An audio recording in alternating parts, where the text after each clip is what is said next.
Howdy, Jacob here. So today I'm going to be going over the first stock on our new screener.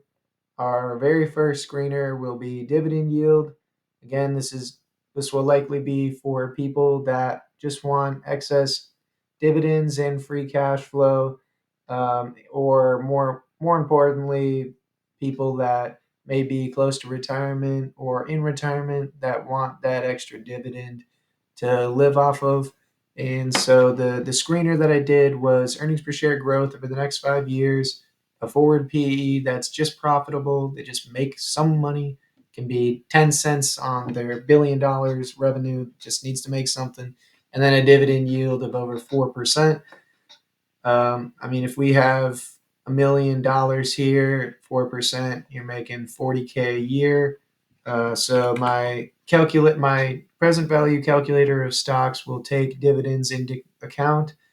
They take the actual dividend into account, and then they take the price appreciation or depreciation, I guess, into account.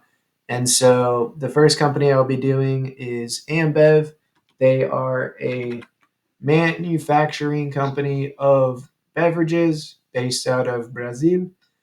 And so a quick look at their financials. This Every company that I will do will be quick looks.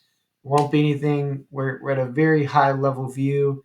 I won't get into stuff. I won't get into the 10Qs, 10Ks until it gets within 10% of a buy price, or not a buy price, but 10% within calculation at a 15% discount looks reasonable.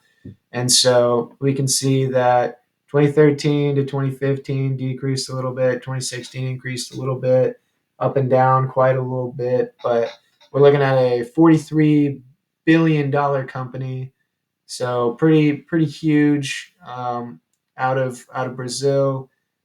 Pretty good return on invested capital. Let's see what they do with that money. So they make about, let's see, 2.8 billion, 2.7, 2.8. Okay, so a lot of that goes to dividends. That's fine. A little bit of pay down debt, not really buying back any shares. Um, Making some acquisitions, I guess. So we can say a lot of their free cash flow goes towards dividends. So that's fine. That makes sense for a company that we screened for greater than 4% or 4% or greater. And so let's go to assumption setting here. Revenue change, I think they can grow pretty much with inflation, even with acquisitions, reinvesting in themselves. They're already a $43 billion company. Let's say they can grow 3% a year. Net income margin has been pretty consistent, average about 19. Let's say they can do pretty much in line with their average. Free cash flow looks like it's been going down a little bit. Is that due to, yeah, the gross margin's been going down a bit. So those are operating margin, not liking that a whole lot. But let's be more conservative. Let's try 18, and then let's try 20 here. They're not changing shares very much.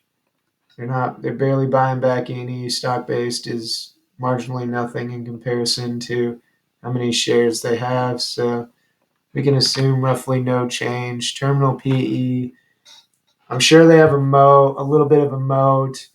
Good return on invested capital, but they don't really use any of it to reinvest back into themselves. So that's not a large ad. It's not really an advantageous um, item going for them. But it doesn't look like they have a whole lot of debt. 10 billion in debt based on their 2.8 billion. Yeah, that's not a whole lot of debt. Let's look at the long-term liabilities. Literally, pretty much nothing. So, yeah, not a whole lot of liabilities. I would say market average, we're looking at about 15. Maybe we can say, they're slow growth business, but I'd probably say 16 just in case they can find something to invest in that looks good for them. And then the classic 15% discount rate. And then I usually do 75% times the minimum of the two plus 0.25 times the max. And we're getting a price of that. And the current price is that. So right now, I think for a 15% discount rate, the company would have to fall 29% to get a return that I believe to be about 15%. Since this is the dividend, screener, though, people in retirement may not be needing 15%. They really just want that plus 4% yield. We're seeing they have a 5.15% yield. So everyone has different reasons for investing in what they're investing in. But for me, obviously, I'm looking for at least 15% rate of return, and it's not looking like it's going to give you that. But again, everyone else go through what you think it should be worth, and if it's in your price, then go at it.